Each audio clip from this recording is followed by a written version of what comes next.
Hi hi hi hi hello bros. ரொம்ப நாள் கழிச்சு பார்க்கணும்னு நினைக்கிறேன்.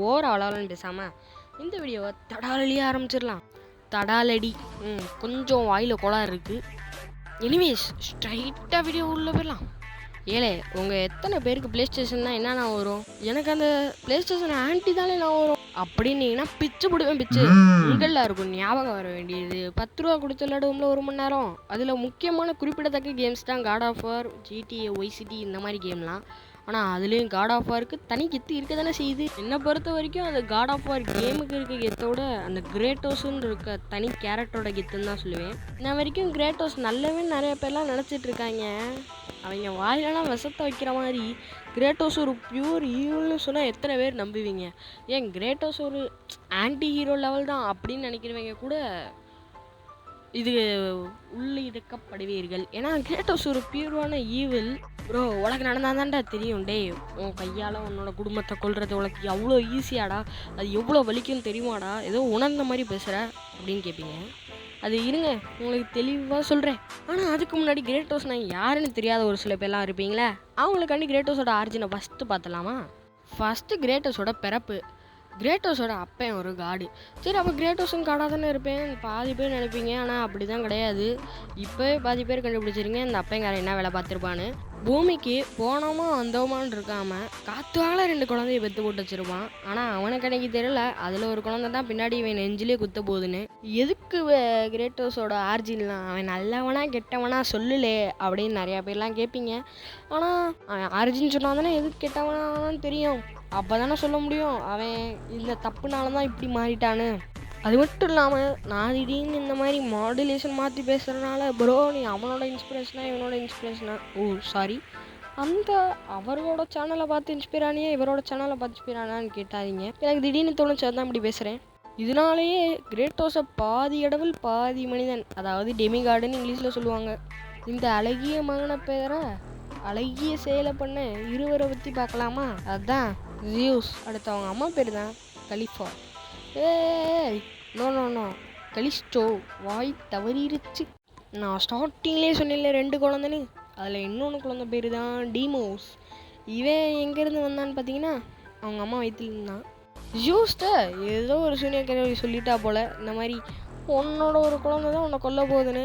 அதுவும் தலையில் டேட்டு குத்துற குழந்தை தான், அதாவது டேட்டு இல்லை மச்சம். ஸோ ஜூஸ் அதை கேட்டோடனே உடனே ஸ்ட்ரைட்டாக போய் அவன் கொள்ளாமல் நம்ம ஏரிஸ் மாமாவோட சொல்ல ஏரிஸ் மாமாவும் போய் கடத்திட்டு வந்துட்டார். சரி, கடத்திட்டு வந்து கொல்லுவான்னு பார்த்தா தானோடோஸ் மாமாட்ட கொடுத்துருவாரு. யாரா அந்த மொட்டை மண்டையன் ஒயிலட் கலரில் இருப்பானே 6 இன்ஃபினிட்டி ஸ்டோன் வச்சுருக்கு அலைவானேன்னு கேட்டிங்கன்னா அவன் கிடையாது. இது தானோடோஸ், காட் ஆஃப் டெத்து. அவன் கூட்ட வச்சு ஒவ்வொரு நாளும் தலைவனை டார்ச்சர் பண்ணுவான். தம்பி போன சோகத்தில் தாடி வளர்த்துட்டு அலையாமல் அவனை மாதிரியே உடம்புல டேட்டுவை போட்டுட்டு இன்னும் பல பேரை கொல்ல ஆரம்பிச்சிருவான். தம்பி மாதிரி நம்மளும் போயிடக்கூடாதுன்னு செம்ம ஸ்ட்ராங்காகவும் ஆவான். எவ்வளோ ஸ்ட்ராங் ஆவான்னு நீங்கள் கேம்லேயே பார்த்துருப்பீங்க. இந்த ஸ்டேஜை பார்த்தோன்னே கன்ஃபார்மே பண்ணிடுவீங்க நீங்கள் அவனை பார்த்து தான் காப்பி அடிக்கிறேன்னு.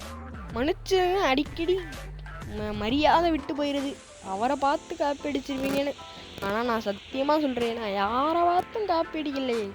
நைட்டு ஃபுல்லாக யோசிச்சு கஷ்டப்பட்டு பாத்ரூம்லலாம் உட்காந்து யோசித்த கண்டுபிடிப்பில் இது கண்டுபிடிப்பு இந்த மாடுலேஷன். அதனால் தயவு செஞ்சு யார்கிட்டையும் மாட்டி விட்டுறாதீங்க. பாலாக போனால் சோசியல் மீடியா கண்டவனாலும் அடிக்குது, என்ன அடிக்காதுன்னு என்ன உறுதி? தயவு செஞ்சு உங்கள் வாயை வச்சுட்டு சும்மா இருங்க. கதையை விட்டு காணாம போகிறேன் அப்பப்போ, அதனால் மன்னிச்சு.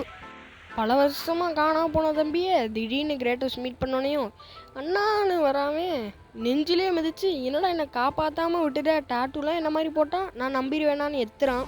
ரைட்ரா, சண்டை தானே எனக்கு ரொம்ப பிடிச்சதுன்னு கிரேட்டோஸும் சண்டை போடுறான். என்ன ஆன்னு ரைமிங்கில் முடியுது, கொஞ்சம் மாற்றுவோம்.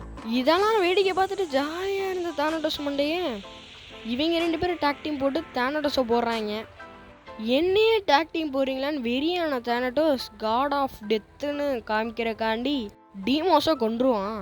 அதுக்கடுத்து என்ன நடக்கணும் உங்களுக்கே தெரியும். காட் ஆஃப் டெத்தான தானோடோஸ்க்கே டெத்தை கொடுத்துருவாங்க அது கிரேட்டோஸ். நெக்ஸ்ட்டு அவங்க அம்மா. டீமோஸ் உயிரோட இருக்கிறது எப்படின்னு கிரேட்டோஸ்க்கு எப்படி தெரிஞ்சிச்சுன்னு யோசிச்சிங்கன்னா இருக்கவே இருக்காங்க அவங்க அம்மா. சாவறதுக்கு முன்னாடி டீமோஸ் இன்னமும் உயிரோட தான்டா இருக்கான், காட் ஆஃப் டெத்துட்ட சித்திரவதை அனுபவிக்கிறான்னு போட்டு கொடுத்துட்டு சாவாங்க. யார் கையால்? தலைவன் கிரேட்டோஸ் கையால் தான். திடீர்னு ஒரு மான்ஸ்டரா மாதிரி அட்டாக் பண்ண ஆரம்பிக்க கிரேட்டோஸ் போட்டு தள்ளிடுவான். இதெல்லாம் ஒரு காரணமாக இருந்தாலும் முக்கியமான காரணமாக கருதப்படுறது தான் கிரேட்டோஸோட அன்பு காட்டினவங்க லிஸ்ட்லேயே குறைவானவங்க தான் இருக்காங்க. அதுலேயும் குறிப்பிடத்தக்க இவர் தான் கிரேட்டோஸோட ஒய்ஃபும் குழந்தையும். இதில் ஒய்ஃபோட பேர் என்னென்னா லிசா. ரொம்ப அருமையான பேரில். இவங்கள கொல்ல வச்சது நம்ம ஏரிஸ் மாமா தான். கிரேட்டோஸ் ஒரு ஸ்ட்ராங்கஸ்டான வாரியராக மாறணுங்கிறக்காண்டி கிரேட்டோஸோட எமோஷனலாக டேமேஜ் பண்ணணுமா. அதுக்காண்டி அவனுக்கும் இந்த பூமிக்கும் உள்ள உறவை அறுக்கணுங்கிறக்காண்டி ஒரு வில்லேஜில் ஒரு வீட்டில் கிரேட்டோஸோட ஒய்ஃபையும் குழந்தையும் பூட்டி வச்சுட்டு அந்த வில்லேஜை கிரேட்டோஸ் கையாலேயே அழிக்க சொல்கிறேன். கிரேட்டோஸும் ஏரிஸ் தலையை காட்டிட்டாரு. நான் அந்த தலையை எடுக்காம விட மாட்டேன்னு அந்த வில்லேஜே அழிக்கிறான். பார்த்தா தான் தெரியுது 2 பேரும் அவன் கையாலேயே வெட்டுப்பட்டு சாவறாது. இது கிரேட்டோஸுக்கு பல வருஷமாக கனவுல கொல்லும். இதுக்காண்டி தான் கிரேட்டோஸ் பழி வாங்கியே தீரணும்னு பல வருஷமாக கடவுளுக்கு கீழே வேலை செய்வான் இந்த கனவு போகிறதுக்காண்டி. கடைசியில் போகவே இல்லைன்னு தெரிஞ்சோன்னே ஏரிஸை போட்டு தள்ளி காட் ஆஃப் வாராகவே மாறுவான். இருந்தாலும் அவனுக்கு சாட்டிஸ்ஃபேக்ஷன் கிடைக்காதக்காண்டி தான் அடுத்து அவங்க அம்மாவை பார்ப்பான். டீமோஸை கொண்டு அவனை கண்டுபிடிப்பான். கடைசியில் ஜியூஸை போய் போட்டு தள்ளுவான்.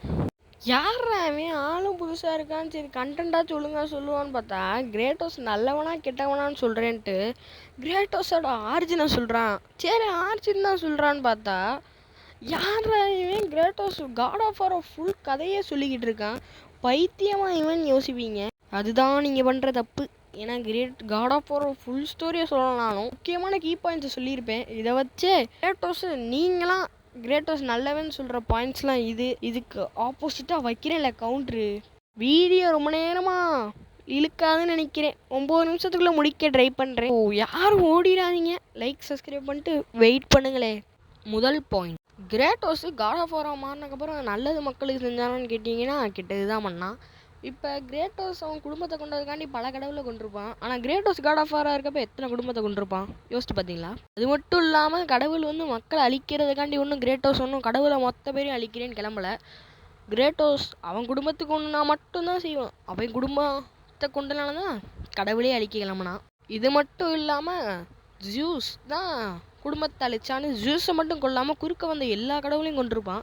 இதன் விளைவாக காட் ஆஃப் வார் வேர்ல்டு, அதாவது கிரீக் மித்தாலஜியை டோட்டலாக அழிஞ்சிருக்கு. இந்த காட் ஆஃப் வார் 3ட்ட காமிப்பான். 3ல காமிப்பாங்க. கடைசியில் எல்லா ஹோப்பையும் கொடுக்குறேன்னு புராணம் பாடுவான் கிரேட்டோஸு. மொத்த உலகத்தையும் அழிச்சிருவாரான். கடைசியில் ஹோப்பை கொடுப்பாரான் திருப்பி மீண்டு வர. பாவம் என்னலே பண்ணான் அந்த boat captain. God of War 1, 2, 3 எல்லா கேம்லேயும் மேக்ஸிமம் வந்திருப்பான். மென்ஷனாச்சும் பண்ணியிருப்பாங்க எங்கேயாச்சும். ஆனால் காட் ஆஃப் வார் 1, 2 3 தடவை கொண்டுருவானே அவனை. பாவம் அவன் என்ன பாவம் பண்ணானோ. அதாவது இப்போ நீங்கள் போய் கிரேட்டோஸ் நீ பண்ணுறதெல்லாம் தப்புன்னீங்கன்னா உங்களை போட்டுருவான். ரொம்ப பண்ணிங்கன்னா குடும்பத்தையே கொண்டுருவான். சொல்ல போனால் கிரேட்டோஸுக்கு கடவுளாக இருக்கவே தகுதி இல்லைன்னு தான் அர்த்தம். யாருமே கொந்தளிக்க வேண்டாம்.